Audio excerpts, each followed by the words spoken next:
നമസ്കാരം. Telegram messenger app നിരോധിക്കാനുള്ള നീക്കവുമായി കേന്ദ്ര സർക്കാർ.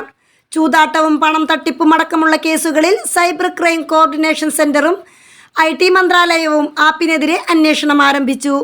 അതേസമയം അന്താരാഷ്ട്ര തലത്തിൽ ടെലിഗ്രാമിൻ്റെ സൈബർ സുരക്ഷയെക്കുറിച്ച് സംശയങ്ങൾ ഉയരുന്നതിനിടെ കേന്ദ്ര സർക്കാരും ആപ്പിനെതിരെ അന്വേഷണം പ്രഖ്യാപിച്ചിരിക്കുന്നത്.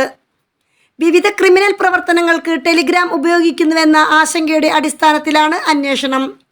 ലൈംഗിക ചൂഷണം, ലഹരിമരുന്ന് കടത്ത് തുടങ്ങിയ ആരോപണങ്ങളുടെ പേരിൽ Telegram app CEO Pawel Durov കഴിഞ്ഞ ദിവസം പാരീസിൽ അറസ്റ്റിലായിരുന്നു. ടെലിഗ്രാമിൻ്റെ സഹസ്ഥാപകനും CEOയുമാണ് 39-കാരനായ പവേൽ ദുരോവ്.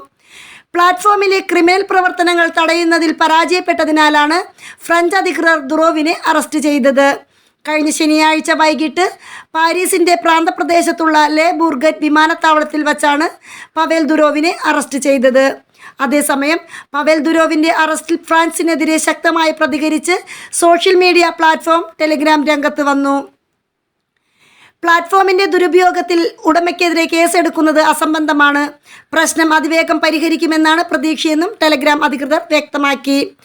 പ്ലാറ്റ്ഫോം ആരെങ്കിലും ദുരുപയോഗം ചെയ്തതിന് ഉടമയ്ക്കെതിരെ കേസെടുക്കുന്നത് അസംബന്ധമാണെന്നാണ് ടെലിഗ്രാമിൻ്റെ വാദം.